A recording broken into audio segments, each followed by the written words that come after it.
All right, y'all, welcome to the M.A.D.D Rhythms Podcast Network. This is the Either And Podcast, and I'm your host, Brill Barrett. When there's contention and controversy, most people believe the solution has to be either or. I believe the solution lies somewhere in either and. All right. Welcome to the latest episode of the Either And Podcast. I am your host, Brill Barrett, and today we are talking about CRT, critical race theory. And to do that, I brought a special guest on with me because I told you this season I want to do a lot more talking, a lot more conversations with other folks, sometimes in agreement, sometimes not in agreement, so we can start having real conversations about real things. So joining me is Mr. Tristan Bruns. Give it up. Yeah. Hello, everyone. This is Tristan Bruns from the Gasps from a Dying Art Form podcast and the M.A.D.D Rhythms professional tap dancing company. That's right. So if you don't know, me and Tristan go back like full flat tires and on a dump truck. We down like that. I messed it up back like fourth grade, kindergarten, whatever. Y'all get what I'm trying to say. It's a bad joke. That's just why I tap dance and talk. Jokes ain't my thing. But anyway, so me and Tristan, we go way back. Tristan's been a member of M.A.D Rhythms, the professional company, for 2009? 12 years? 2009? Oh, yeah, 19, 20, 20, what's that, 13 years? Sure. Yeah, you've been around for a minute, man. Actually this year, just to give them a shout out, the production that M.A.D Rhythms is creating for our big end of the year program, our Chicago Tap Summit, is going to be created, choreographed, and produced by none other than Tristan Bruns. You want to tell everybody about that just for a little bit? What's the show? What we working on? Well, the show is called What It's Like to Be Human. The plan right now is to have 3 movements, all focusing on the research that I've been doing over, that I started pre-pandemic when I had a lot of time to read. And it's focusing on different movements throughout history, in particular the antebellum and postbellum labor movements in the United States, the Haitian Revolution with, Toussaint, and the... Toussaint Louverture. Louverture. And my French accent ain't no better than yours. I've seen YouTube videos with people, 3 scholars talking about it, and they all say his name different. Louverture. So L'ouverture. That's the French. That's the French. So it's interesting. So you said you started doing a lot of research during the pandemic, and you're working on this show, and it's kind of the end all to a lot of that research, like putting it out there as a presentation. But let's go back a little bit. So I always tell this story about some of the earlier conversations you and I had regarding race and things like that. And you often tell it in a way that I didn't realize until you repeated it back to me. But it was somehow I was talking about apartheid in South Africa. I don't remember how we got into that conversation, why I made the statement I made, or exactly what happened. I remember. What was it? What do you remember? Because I forget exactly what we were talking about, but I made the dumb comment. I was like, well, it's got to be like the opposite in Africa, right? Like it's probably better to have dark skin, and then, I imagine it'd be, because that's, Because that's Africa, yeah. That's Africa, that should be. That should make sense. We were driving in the car, going west on 290, just getting out of the city. And you couldn't really look at me, but I saw just your eyes, the pupils of your eyes just kind of moved at the corner. And just a small, lowering of your chin and a shake of your head. And you're like, man, have I got a story for you? Yeah, and so I remember sharing things with you about apartheid and what was going on in Africa. And did you say you went and looked up stuff after that? Or, how did you kind of get into that? Yeah, well, I looked up some stuff. My entrance into writing during the pandemic, when I got my job at Chicago Dance. Okay. The first thing I did was enter a writing workshop. Our subject was the Jomba Festival taking place in the KwaZulu University. Okay. KwaZulu-Natal University in Durban. Okay. In South Africa. So I was like, well, this is my chance to learn a lot. And of course, dance artists, especially during the pandemic, everyone's super emotional and touchy-feely, and they're like, this is influenced by so-and-so, this is influenced by this and that. So I'm like, well, I'll go and look up so-and-so, and I'll, someone will explain to me on YouTube about this and that. So I learned, I just got like my South Africa apartheid crash course. And there's still a lot that I mean to get into when I got some time. I got a thick book. Well, it's very thin on my tablet, but it would be like thick. It would be a thick book in real life. Okay, just about African philosophy, and a lot of it's focused in South Africa. Just because we have Jim Crow apartheid there so late, just the ability to record people. You write stuff in journals now, and it lives forever. We don't have to like piece stuff together and think what people are saying. So it's very interesting, depressing but interesting. Yeah, well, it's funny. So when I started thinking about wanting to do a podcast and have this at CRT as the subject matter, you were the first person I thought about to have the conversation with. And I remember sharing that with someone else, and they were like, you picked the white guy to have the conversation about CRT? And my response was, he know more stuff than most people know about a lot of stuff because he's taking a deep dive into a lot of things. So I just want to say, to give you credit for, you took a deep dive, man, and I don't know if you've come out yet, but endless. You've been, your book reading, your amount of arming yourself educationally is more than most people would do. A lot of people would just be content in what they don't know or what their side of the opinion they think it is, and they would leave it at that, and they would fight that. I mean, take a look at any example you see in modern day conversations. A lot of people take sides, and this is a thing about CRT. You hear all these debates, and then somebody will say, well, what is it? Do you even know what it is? And that person, for that rest of the debate, can't answer what is CRT. So I'm like, that's proof positive that people are arguing stuff that they don't even quite understand or know themselves. And so you and I decided to do this. We actually, full transparency, we did one last year, but full transparency, you were so excited. You had a lot to say and a lot to share. And I ended up being a student on my own podcast that I spent most of the time just nodding and listening to you on my podcast. So, but that just goes to show that you can learn if someone has that information and you're interested in it. So this time we're coming back. Is it a year later? No, it's almost a year later. A good amount of time. Well, some time has passed, and there's a lot more stuff happening. We've watched people get elected off of CRT. We've seen debates on TV. We've seen research, like all kind of stuff has come out about it. And I think it's even more a thing now, because at first it was just the thing that everybody on one side argued against and everybody on the other side argued for.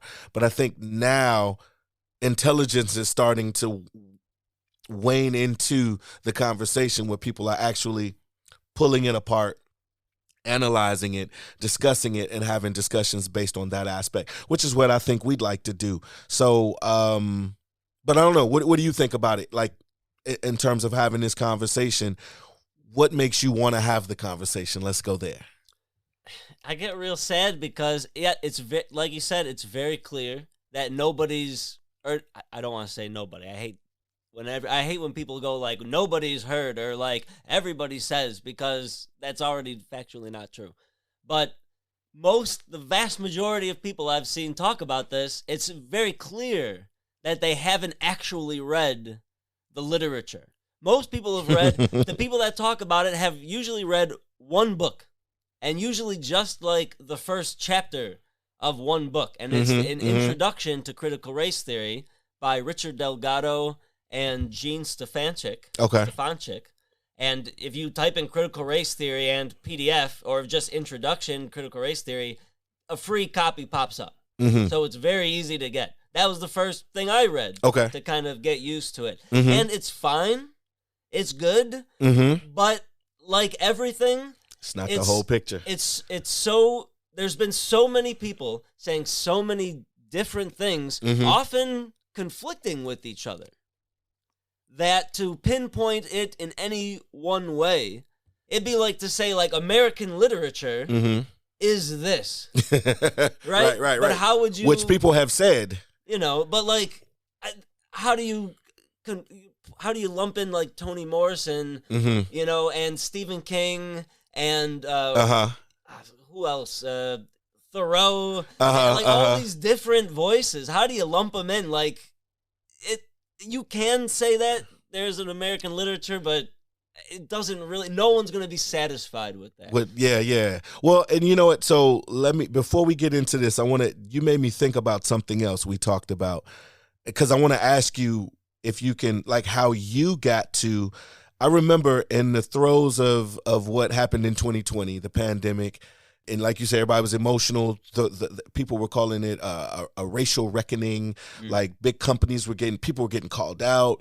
All these things were happening. And I remember at some point, and this might have been prior to 2020 actually, when you and I started having the conversation, well, actually this was like in a M.A.D. Rhythms rehearsal, I feel. And we were talking about white privilege. And I remember at that time, you got upset because in your mind, us saying you benefited from white privilege was the same as us calling you racist.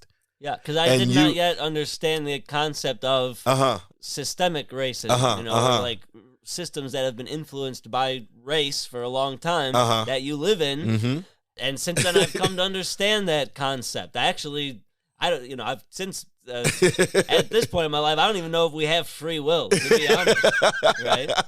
Or maybe we do because we have no choice but to have it, right? But I just point out those two things as we talk, and people listen to you and I, and they listen to you, especially if they're new to you because they're just hearing you on my podcast. I just love the journey from not understanding about apartheid to not understanding what systemic racism or systematic, however you like to say it, racism is, and then moving to where you are now with such a deep understanding and prolific looking to whatever we're talking about, in this case is CRT, like that you've taken the journey and you've educated yourself through not only conversations with black folks, like sometimes people don't have black friends, don't know black people, and don't talk to black people, but they have all these assumptions and they have all of these things that they think about in terms of black people.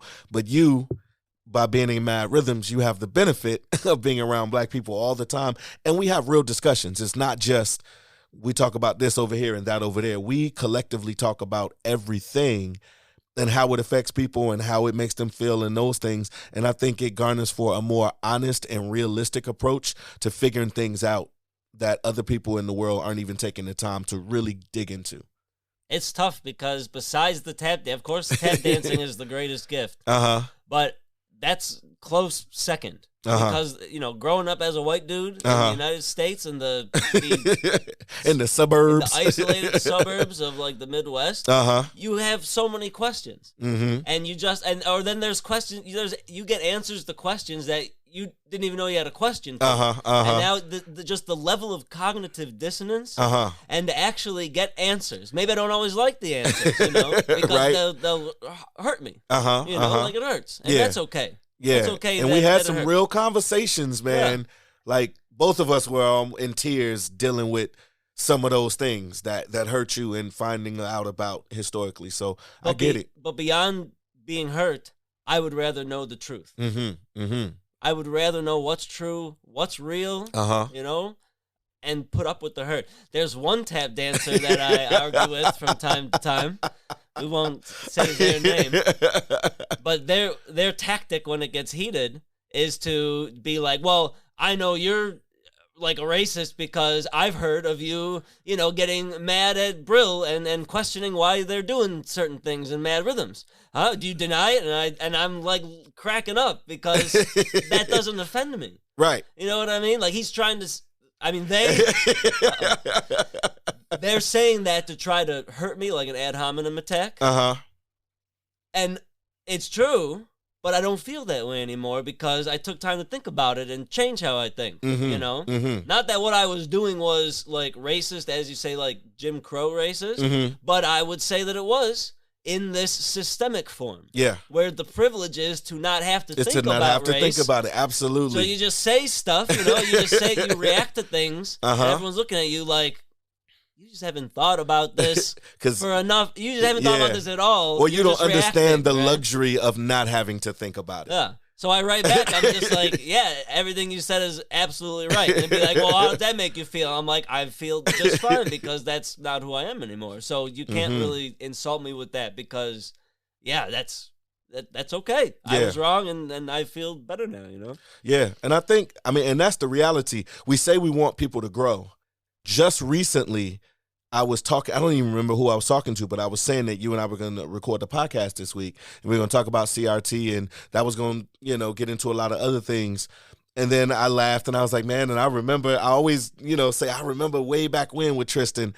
And then I don't remember who I was talking to, but that person said, what made you continue to talk to Tristan? Like, what made you, like, not just, oh, he doesn't understand, he's racist, whatever those thoughts could have been, and just, well, that's it. And I was like, well, this is where tap dance comes in. We were bonding through tap dance and bonding through being in this company together, growing as artists and connecting on the wood and those things. So I believe that also seeing, like, if you don't want to change, you're not even going to engage with me. So the fact that from day one, even when you didn't agree, you always engaged.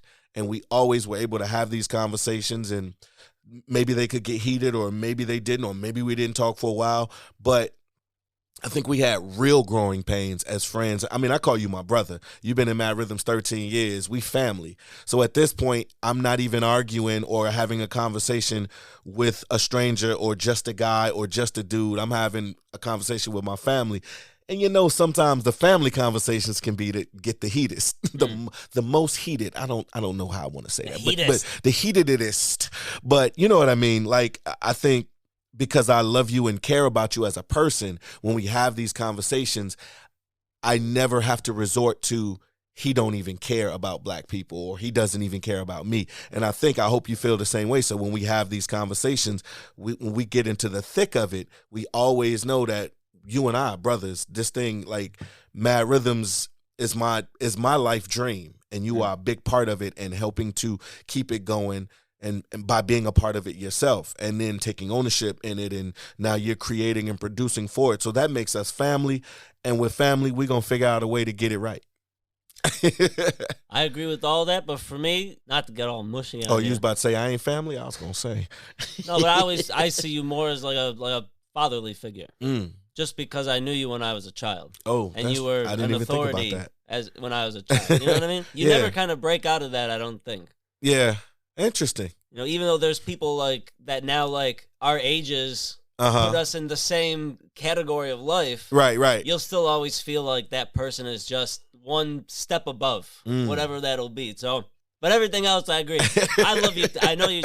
So someone says they love you, you're supposed to say it back. Yeah, I was waiting on that. I was, no, I got it. I know it, brother. I feel it, I know the changes that we've been through, and the things that we've done to grow as a tap company and a family. And so, when you see M.A.D. Rhythms out here now, know that it's all the people here and within that have made it be what it is and become what it is becoming, because we're still growing. We're still not where we want to be yet. When we get to where we want to be, whew. So let's get into it. The ability to have these conversations, to talk about tough subjects, and to have the tools to work through it, to not just go in blind, to have like a structure that you can use. That's one of the goals of critical race theory. Huh? How's that for a segue? I like that. That is quite a segue. I like that. You did that like you know what you're doing. Like you got your own podcast or something. So I know Vanessa over there looking like, when y'all gonna start talking about this right stuff? Now. It's right now. Right now. So go ahead. Play that first clip. So what is critical race theory? Well, okay, let me give you the history I got off the dome. And I actually have some reading prepared, because I think it's better we hear what the actual people who write it have to say. Absolutely. Like the big dogs of CRT. But real quick, off the top of my dome, civil rights movement in the 60s, right? Civil Rights Act and Civil Rights Voting Act. What is that, 64 and 65? And, we had a lot of laws change, and that changed people's behaviors, but not completely. Obviously, racism didn't go away. Right. So a bunch of, smarty pants people wondered, well, how come now the laws, there's equality in the law, but there's not equity in the public? So let's explore that. Uh-huh, and it was in the 1970s, who's called like the father of critical race theory, Dr. Derek Bell Jr. He started teaching classes at Harvard. Okay. And then when he left, in I think it was 1979, his students took over. They were going to replace Dr. Bell with I think 2 white teachers or something, and they said we'd rather have like a teacher of color teach this class about people of essentially people of color. They just part of one of the ideas is that that's who would know about it best, right? So wait, let's pause real quick. So I love the fact that even in a class where he was teaching critical race theory, when he left, they were gonna replace him with 2 white guys. Yeah, they needed 2. 2 white guys, and the students were like, "Yeah, no, that's kind of y'all must ain't been in the class that we've been in." Exactly. So I love that. I love that, knowing that their first impression was, let's replace him with these 2 white guys, and that the students was like, no. So the students started their own class. Okay. I'm not sure if it was college credit or not. I didn't read about that. But they started their own class, and they graduate. They start teaching the classes themselves, and they start writing and publishing work, and that's how critical race theory builds. And it doesn't even really get its name until the end of the 80s. I think they had like a big meeting. I want to say 89. I could be wrong. But they had like a big meeting where they kind of they looked at everything that people have done, like all these articles and documents, poems, books, music, like all this stuff. And they're like, well, this is what it is. And that's kind of where it got its name. Yeah. That's where it got its name from. Okay. You got that clip? Well, first, you want to do you want to read the exact definition. So here are like the main points. Okay.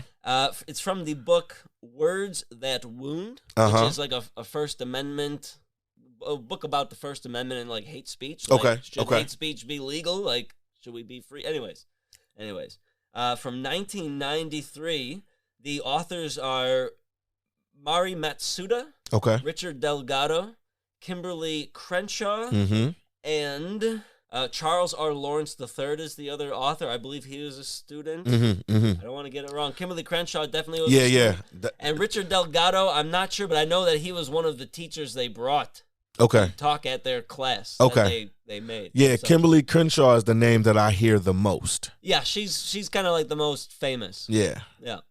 All right, so from the words of the people who wrote it, this is what critical race theory is.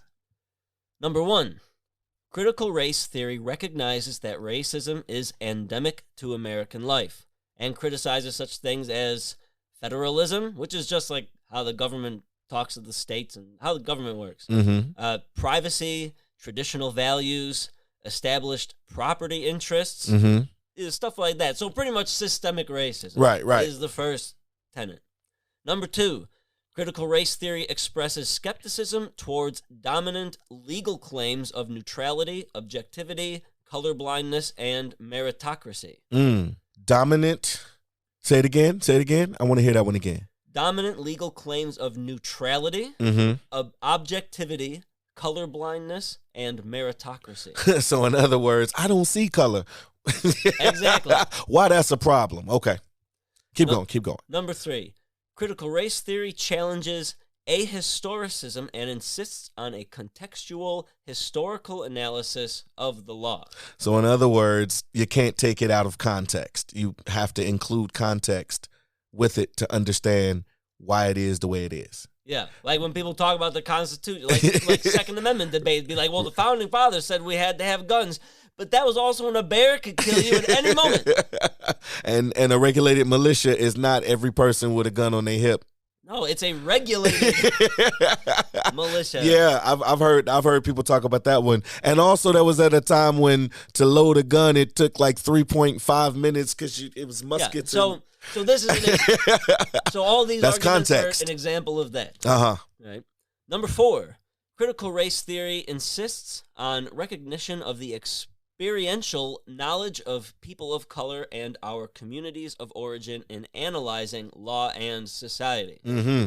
Ask the people you're making laws about what they think about the law. Yeah, and that's interesting because that is It's common sense. Like literally, you want to make a law about somebody, ask them what they think about it. Seems easy so now. easy, right? Apparently not. Number 5, critical race theory is interdisciplinary and eclectic. It borrows from several traditions, including liberalism, law and society, feminism, Marxism, post-structuralism. Oh, that's it. You said Marxism. Oh, shit. Everybody I hear that's got a problem with it talks about, they borrow from Marxism. Nobody mentions any of the other isms. Post-structuralism, critical legal theory, pragmatism, and nationalism. And critical legal theory is the one I hear other people that know about it talk about how it's taught the most, because as a legal theory in law school. Yeah, first like Derek Bell's students and then other people like other places that were kind of catching on teamed up with the critical legal studies people, right? Which also borrows from an eclectic bunch of stuff. Right. Critical thinking being the key words. And then, and this is like leftist too, right? With a very strong like focus on left and left-centered politics. And while in there, who would become the critical race theorists are like, well, have you guys ever like applied what you're saying to yourself and through the lens of race? And they got real mad at them, and they're like, what? We didn't, are you calling us race? So they reacted just like white people react when you ask them to think about something. Yeah. What we were just talking about before. Right. The right? before times. And so then they had separated from them. So they critiqued the leftists, were like, well, why don't you apply it to yourself? And they didn't like that. Got you. But so that's interesting. I didn't know that, and that makes sense. Yeah, that they separated because they literally were asking them to apply it to yourself. Which is funny because the more you read about this, you find a lot of talking points that people on the right side of politics could use. Because they're always comparing them to this other group. But you could also say it's like they were even too nuts for the nutballs over here. We think they're nuts. And they thought these people were nuts. Let's say the right wing of politics. Because when you say the right side, it makes it, some people might think you mean versus the wrong side. I knew what you meant. Yeah, well, this is also why it gets tricky to talk to people about this, because words have been so equivocated to mean different things. Right? Like right means right and right. And left means left and left. Yeah, and like liberalism. If you say to someone and be like, well, our liberal values, what? I don't know why I went to a Southern accent, by the way, but I'm not no liberal. What are you talking about? I know why you went to a Southern accent.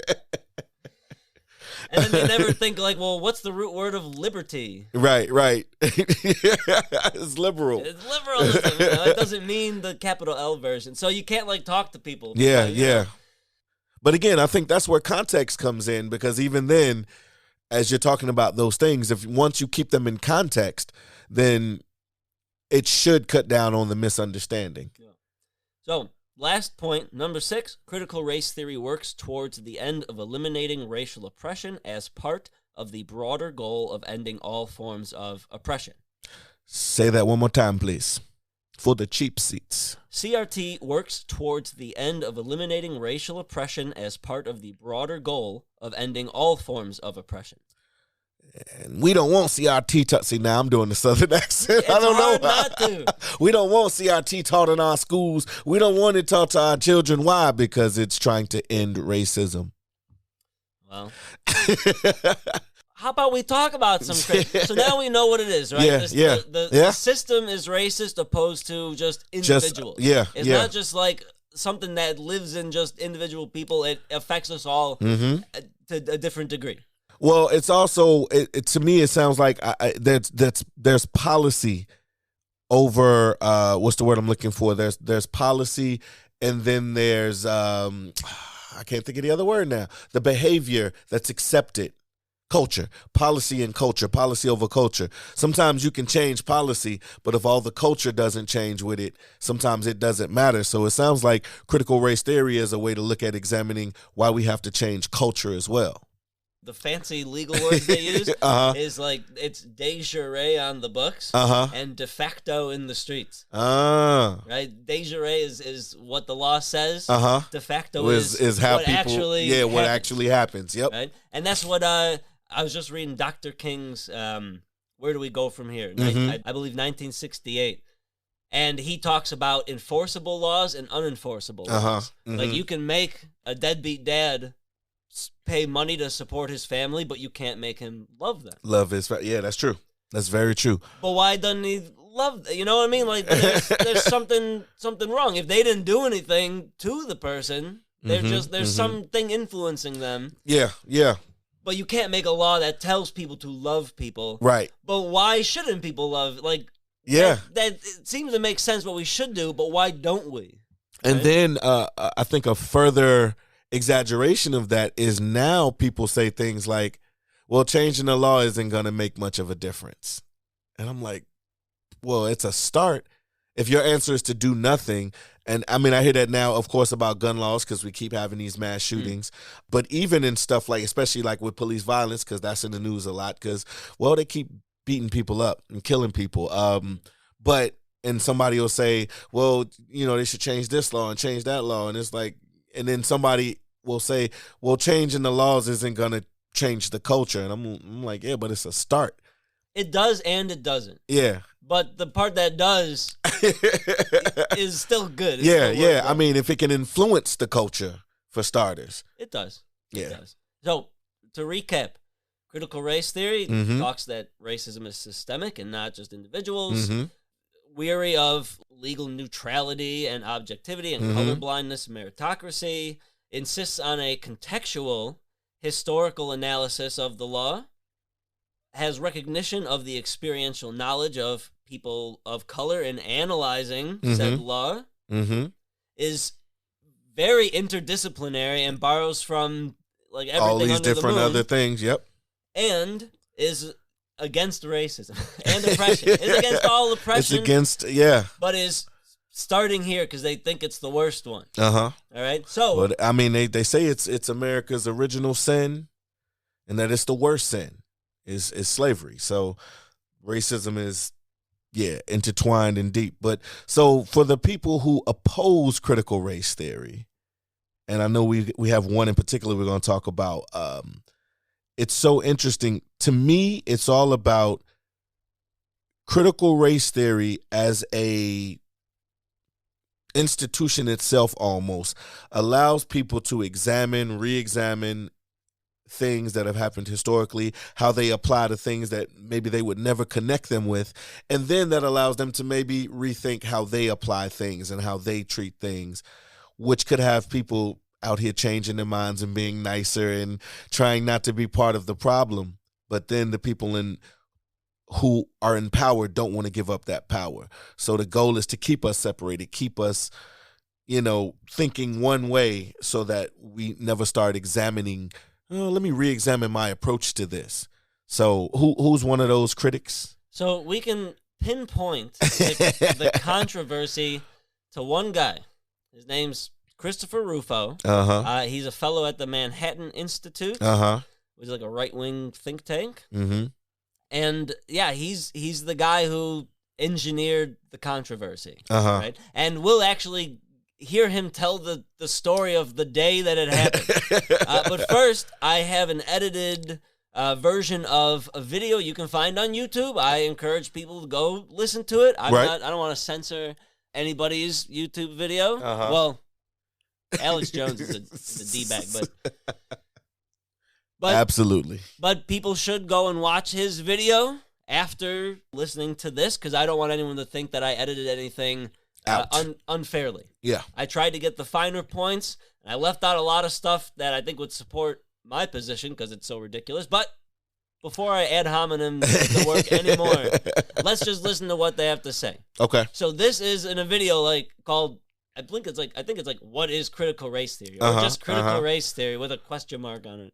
So for anybody tuning in, we've already discussed what it is. So if you tune in and you just now hear this guy talking about what it is, this is what he thinks it is and wants you to believe it is. Critical race theory is everywhere. It's rapidly becoming the new orthodoxy in America's public institutions, and yet most Americans have no idea where it comes from and what kind of society it envisions. In this video, I'll walk through the history of critical race theory, explain why it's a threat to the country, and most importantly, show you how you can fight it. Let's start at the beginning, with a short history of Marxism. Traditionally, the Marxist left has built its political program on the theory of class conflict. Marx believed that the primary mechanism of power in society was the relationship between the bourgeoisie and the proletariat. The solution to this conflict, according to Marx, was revolution. He believed the proletariat would eventually gain consciousness of its plight, seize the means of production, and usher in a new socialist society. Over the course of the 20th century, a number of regimes attempted Marxist revolution, and all of them ended in disaster. Right away to the Marxism. So, I'll give him 1 point. Okay. And I'll take away a point. Uh-huh. So he's still at 0. But I'll give him 1 point. The critical race theorists do like referencing Marxism and Karl Marx and stuff like that. Now, what they're actually using from Marxism is different, right? So, like, what he's saying, this is just the Communist Manifesto, right? Whenever they talk about communism or Marxism and, like, what people use, right, they only mean the Communist Manifesto, at least in my experience. Because they always go to this, when really Marx wrote about a lot of things. For example, have you heard of the theory of alienation? No. All right, well, talk to me. This is a really cool one. If you're sitting in a cubicle, actually, let me ask you this: why do you tap dance? Why do I tap dance? Because I love it. Because you love it. Yes. Does it feel natural for you to tap dance? Yes. I can't imagine my life without it. Could you make more money not tap dancing by going into a different job? Abso-freaking-lutely. Would you be able to tap dance like you do now if you had to sit in an office or work on an assembly line 8 hours a day? Nope. Marx would argue that being essentially forced, I mean, I guess you could always choose to be homeless, of course. Right. But, you know, if you want to make enough money for a house, I don't have a house. Right. If you want, all that stuff, that good stuff, then you have to be at this cubicle 8 hours a day. You have to be at the assembly line. But that's not your natural state. You would do naturally something else if you could. Right. Right? Which doesn't mean everyone would be a tap dancer. We know that. Right. But just you're alienated from what you would naturally do. And he argues that there's enough diversity of stuff that we can do. Where you can find something you naturally like. Not all tap dance is fun. Writing grants isn't the most fun part. That feels like being in an office. Don't even get started. But it's different than just like stapling papers together. Right. And tearing carbon copies at a job that you do it because it's satisfying. There's a goal that supports your natural thing you want to do. In a way, absolutely. Writing this grant is just the natural extension. You still work hard. Yep. You take that money and you pay dancers like me, so I can pay my rent, and we spread that around to the community. You're providing. You're paying taxes. Yeah. You're doing what's natural. Right.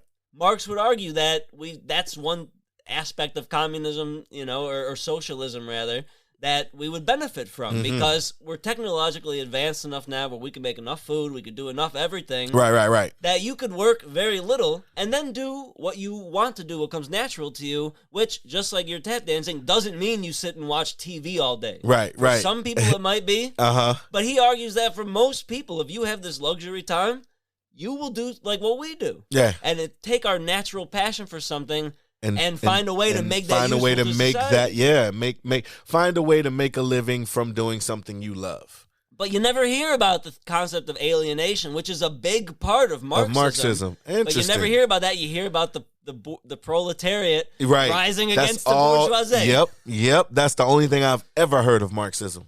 But because they do talk a lot about Marxism, I think sometimes just to they'll slip it in, for example, of a free speech thing. Marxism, and they'll be like, well, you gotta pick something else that won't you feel like maybe it's kind of a dig at folks, right? It's sexy to bring up Marx because people get mad at it. Yeah, I think I can't read their minds, but that's how it feels. It's one of those buttons. I know when I'm at a bar and there's some dude who's like too patriotic, I'll just be like, well, wouldn't you like to own the value of your own labor power? Wouldn't that be nice? Yeah, that'd be nice, all right. It's Southern again.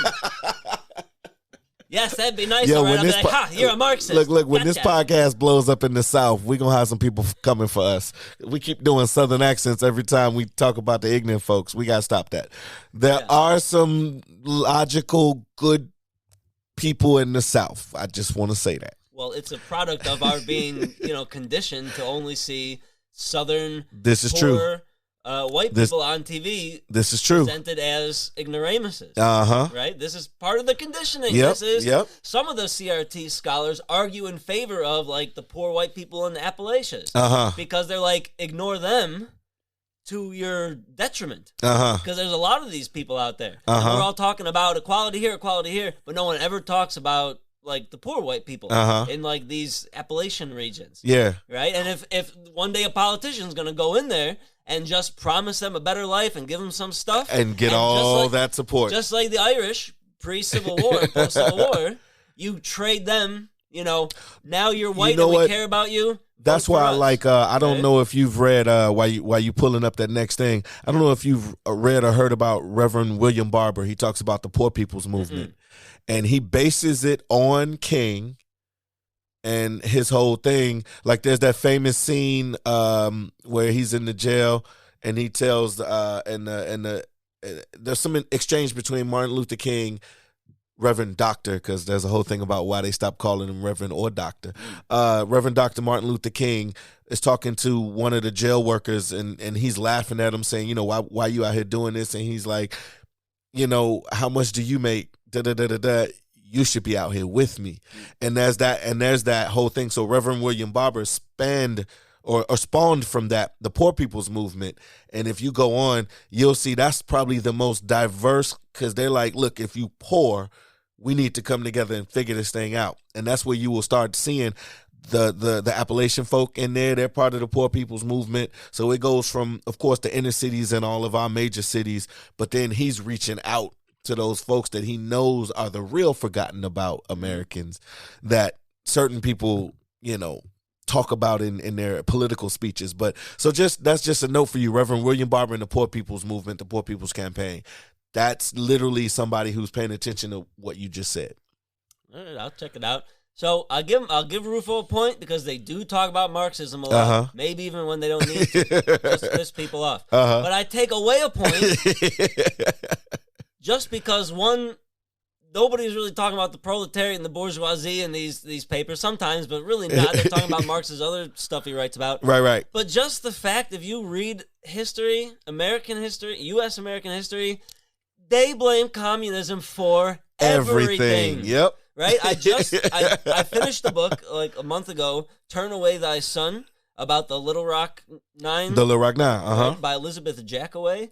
And if you just search in communist, right, this is what they're doing. So Governor Faubus, the guy who called in the guard, that damn Faubus, when he was running for governor, they accused him of going to a communist school. They purported to show Faubus had once been a student at the Communist Commonwealth College in Mena, Arkansas. So they were calling him a communist. Wow. He definitely was not a communist. No. But they used that against him.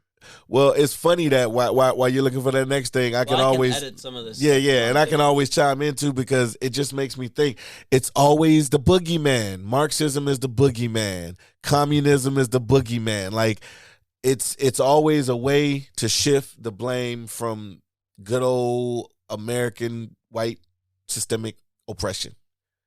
Okay, I can go through these. No, you're right. Okay, I go through these quickly.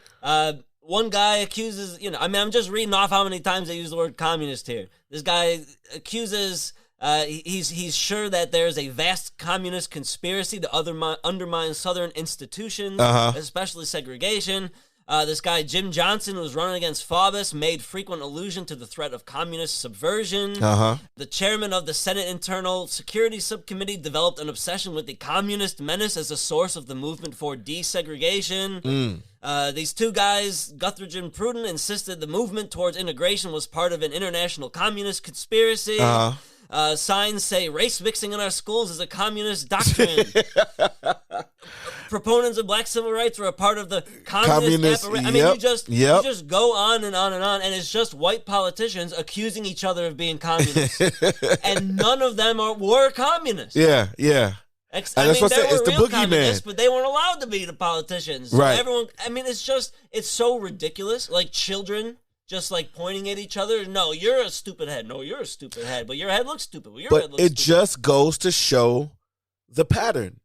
Everything has to have a boogeyman. The Marxist scholars of the era. Sorry. So CRT, which we started this about, is the boogeyman for everything about race and education and getting rid of racism, right? Communism, Marxism, these are all things used as the boogeyman. And the more you talk about it, the more it just totally aligns in my eyes that, yes, we have to have a boogeyman, because then you can blame it on the boogeyman and you never have to accept. But that's why I'm mad at people, that we would say is on our side, whatever that is. Because if they would just read like a history book about desegregation, you would see communist, right? Like I think they should teach the children in school, like they should show them this stuff so that when a politician goes on, they'll be like, well, this thing is right, communist. right. Aha. Anything that's not communist is just that you don't like, you call communist. Big red flag. And then people will stop doing that maybe, but it's clear nobody calls them out on it, because everybody just, it's almost like the whole thing of people are more upset with being called racist than the fact that they do racist things. Like, I can do racist stuff and you can call that out, but just don't call me a racist. Well, it's the boy who cried wolf, except they've not heard the boy. Well, that's a bad analogy. I was going to say, wait, huh? Because then he actually gets eaten by a wolf. We're going to edit that out. No, we keeping that in. But yeah, it's just, if you just would read like some of the basic books, the amount of times people call something communist, you would start rolling your eyes and be like, oh, come on. Oh, yeah.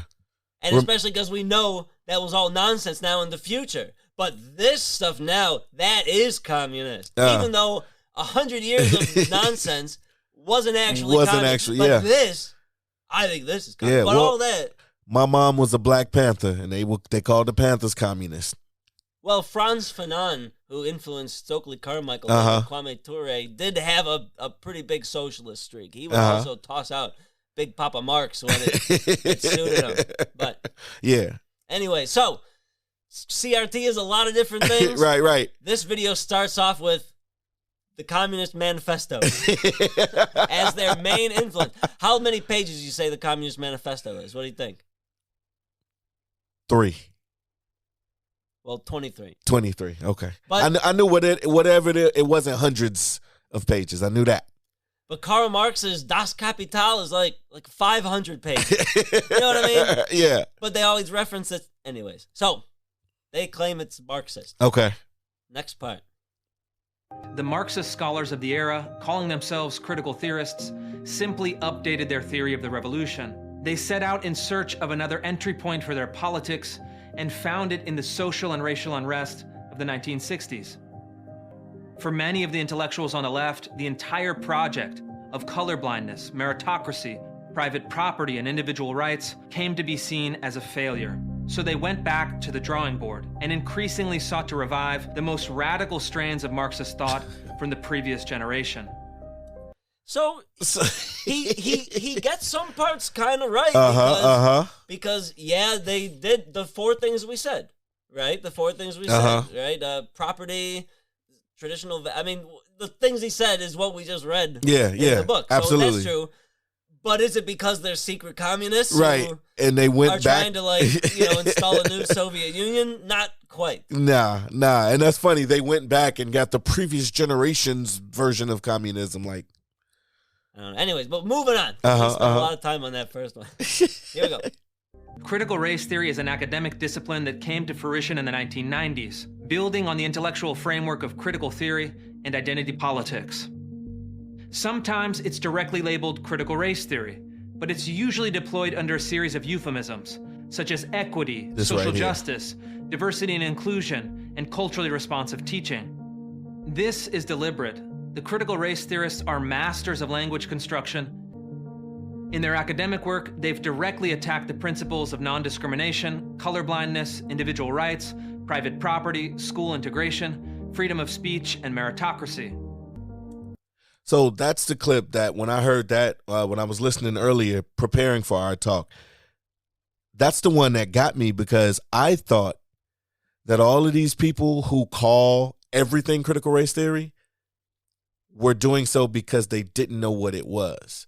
I didn't realize it's because this guy is telling them, no, all of this stuff that wasn't originally critical race theory, equity and inclusion, all of this stuff is critical race theory. And I'm like, oh, so it was designed to be the all-encompassing, anything related to blackness, anything relating to race education, we're going to put that under the critical race theory umbrella and then talk against it because it's all critical race theory. And I'm like, that's interesting, because I thought that was like because people didn't know. I didn't know that that was by his design.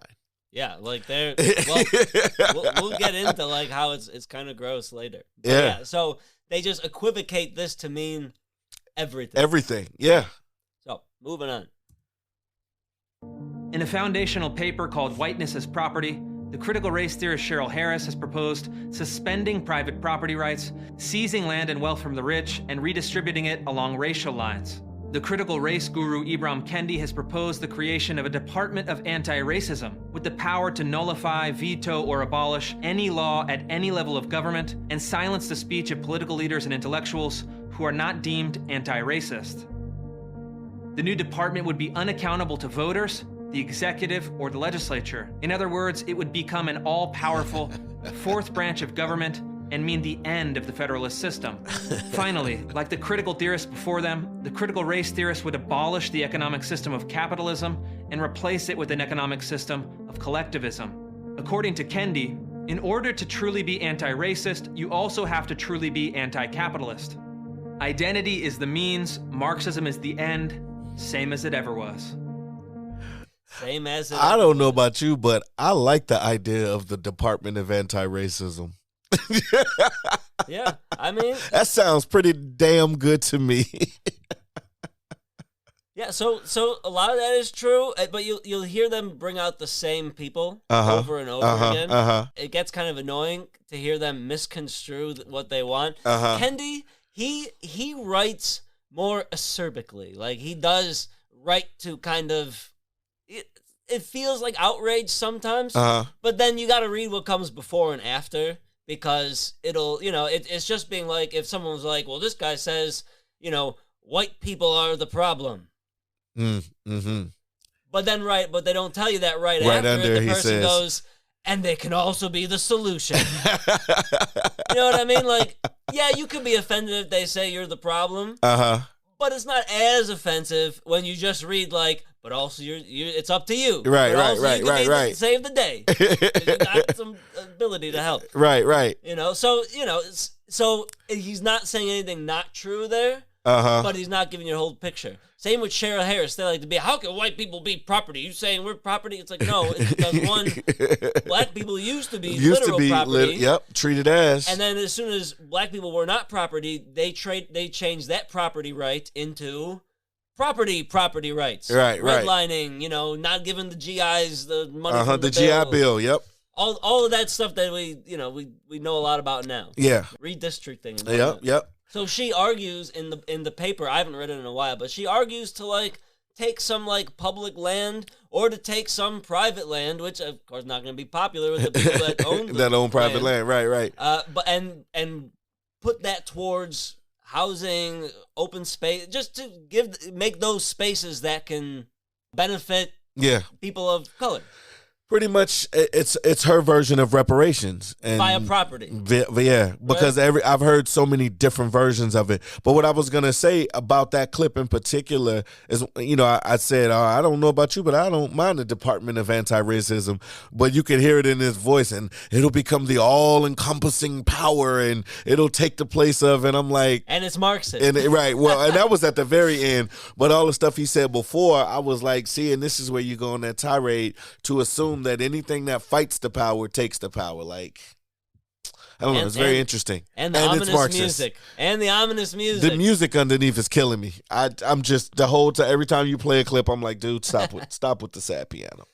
Philip Glass, why would you make music for this? Why would you lend your 2 piano notes to this stuff? Anyways, moving on. All right. Critical race theory is quickly becoming the default ideology of our public institutions. I wish. It's spread from the universities to government agencies, public school systems, teacher training programs, and even corporate HR departments. It's been transformed from a series of academic concepts into diversity training programs, corporate compliance modules, public policy frameworks, and public school curricula. So, did you hear me say, I wish? I wish it was our default in a whole lot of situations. So his claim to fame and his real concern are these, like, how companies will implement, like, sensitivity training. Yeah. And that's why they're going after, the equity and inclusion stuff. Yeah. That's his main, that's what got his name, like, on the map, was going after, like, Disney and stuff. And we'll hear about that later. But that's kind of like his main thing. Well, all I know is that, and you're right, that's his main thing, because that's where the fear is. That's the fear that we can't keep telling people this stuff if they know better. So we got to keep them from knowing better. And what gives him ammunition is because, and this is, if you had to find a silver lining out of this, all these people that are against CRT, it would be that at least it is like a check that would balance things. So what he does is he scours the globe for just people who do the sensitivity training, perhaps poorly. You know what I mean? Right. And different people will have different examples of what is poorly. But, like, you know, some people might not want to put, like, a picture of, like, you know, a celebrity they identify with. Like, let's say I pick Gwyneth Paltrow. And right. Now put it on this board of oppressor. No, not there. Keep going. Yes, even further. I mean, it's just, you know, it makes you feel like a child. And you're like, well, you could just explain this to me like an adult. Right, we can actually talk about it, and I'm, you know, but we don't have to. That's the critique they make. And as if that's the norm. Yeah, and sometimes people do it poorly. Yeah. You know, you figure if every company is doing this, every company of a certain size, how many companies is that? Thousands? And he finds the 5 or 6 that just picked, like, the person was having a bad day. I don't know what the deal was. Right. So that's a valid critique. And perhaps people shouldn't do it that way if there's enough, you know, if there can be a better way to do it. Absolutely. So that might be something that's good. That he does find these things with a magnifying glass. That really helps us refine the process. Yeah, because we know what his end game is, or his end goal. Yeah. Anyways, moving on. In the previous century, state institutions were presented as neutral, technocratic, and oriented towards broadly held perceptions of the public good. This is no longer the case. Our institutions are being radicalized by critical race theory, and the levers of state power are being turned against the American people, with no sign of slowing down. So he mentions the neutrality there. Yeah. He keeps mentioning the neutrality. And he's like, these places used to be neutral, but thanks to critical race theorists calling them not neutral, now they're not. Yeah, there's something. I mean, or because we did sensitivity traiing, now they're no longer neutral. They turn racist because people keep talking about race all the time. You know what I mean?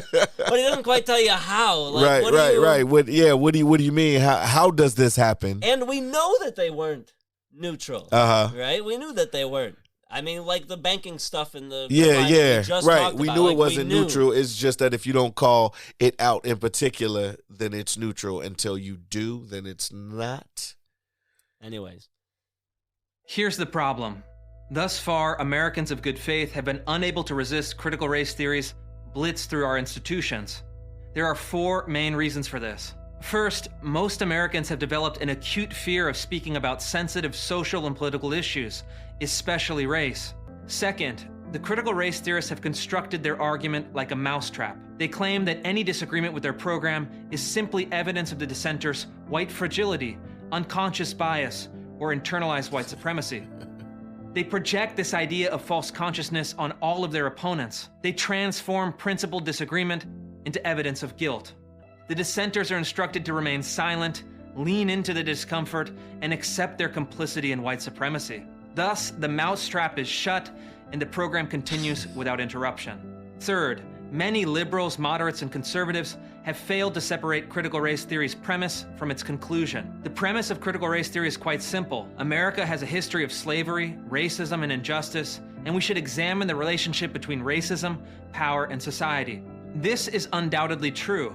Nobody taking an honest look at American history could deny it. But the critical race theorist's conclusion that the American regime is irredeemably racist and must be overthrown through moral, political, and economic revolution is false.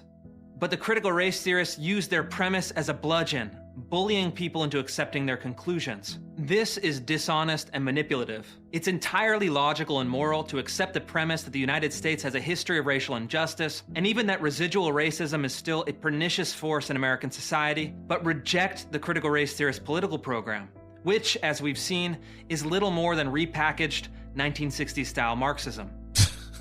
Finally, the writers and activists who've had the courage to speak out against critical race theory have often fought on purely theoretical terms, pointing out critical race theory's flawed logic, internal contradictions, and bad history. These are all worthy criticisms, but they move the debate into the realm of the academic and the abstract, which is friendly terrain for the critical race theorists and absolves them from grappling with the practical and tangible consequences of their philosophy. We shouldn't challenge the critical race theorists to debate the finer points of Marx and Marcuse. We must confront them with the reality that they're creating. Wow. Well, he gives some ground. But that's what what I've come to learn about all of this stuff when I'm in these talks and these conversations is that it's always, there's like this tiny grain of truth. Yeah. And then because of that truth, this must be the end result. It's called the slippery slope. There it is. And it's like, but no, it doesn't have to be. I just can't help but shake my head through that whole thing, man. But I'm glad to have heard how he defines it, because now I understand more why the people who are against it are. Some of them. Some people are just straight up, like I said in the beginning, they don't even know what it really is. They're just told that you should be against it if you agree with this side. But there's some people that I'm sure follow these arguments to the T and then decide, well, then I don't want that. In my opinion, it's the same people that were holding signs that said desegregation is communism. Yeah. That's true. That's true. The same type of person. They're probably very intelligent, kind people, But somebody convinced them. Someone convinced them. With 2 piano notes. Right? A smart person can argue a stupid thing very effectively. Yeah. You know what I mean? Anyways, so then he tells us how we're going to fight it. So this is the task. It's the happy music. To defeat the ideology of critical race theory and reassert the American ideals of freedom and equality. There are 4 ways we can accomplish this: public policy, civil rights lawsuits, grassroots mobilization, and winning the public debate. First, we can and must fight critical race theory in the domain of public policy. Last year, my reporting led President Trump to issue an executive order banning critical race theory-based training programs from the federal government. President Biden rescinded this order on his first day in office, but it provided a model for red state governors and legislators who want to protect their citizens from race essentialism, collective guilt, and neo-segregation. Second, we must fight against critical race theory in the courts. To do this, I've launched a new legal coalition to stop public institutions from conducting programs that stereotype, scapegoat, or demean people on the basis of race. Our argument is that critical race theory is not only intellectually and morally bankrupt, but in practice violates existing law. It violates the First Amendment, which protects citizens from compelled speech, the 14th Amendment, which provides equal protection under the law, and the Civil Rights Act of 1964, which prohibits public institutions from discriminating on the basis of race. Eventually, one of our cases will reach the Supreme Court, and we'll win. Third, there's a bipartisan and multiracial coalition that's emerging to fight critical race theory at the grassroots level. Parents have begun fighting against racially divisive curricula in schools, and employees have begun speaking out against Orwellian practices in the workplace. Finally, we must develop a new moral language on these issues and appeal to higher principles than our opponents. We must promote the true story of America, a story that is honest about injustices in our history, but places them in the context of our nation's highest ideals and the progress we've made towards realizing them. What does that mean in the context of our... We're going to look at history through the context of our ideals. Of our... What does that mean? Yeah, that's what I'm... When he said that, I'm like, wait, what? Right, so he's asking us. So one thing that the critical race theorists they say in the book that I was reading, is they're against like a trans-historical telling of history, where you look at history as if like things are true throughout time, that things are axiomatic opposed to anachronistic at different points. The critical race theorists want to look at how something was then, how it was after, how it is now, how it's going to be. You know, these are all different things. Right. Rufo is telling us, let's look at our history, but through our axiomatic ideals. So as the way it always, the way it is now, the way we think of it now, let's look at it. I mean, I don't know. It doesn't make any sense. It doesn't. I'm still trying to formulate it into through the context of like your ideals. I don't understand. This is an appeal to emotion in my. He's saying very nice words. But what do they mean? When you gotta ask, what do words mean? Then you know. So in conclusion, to wrap up this one. The stakes of this fight are incredibly high.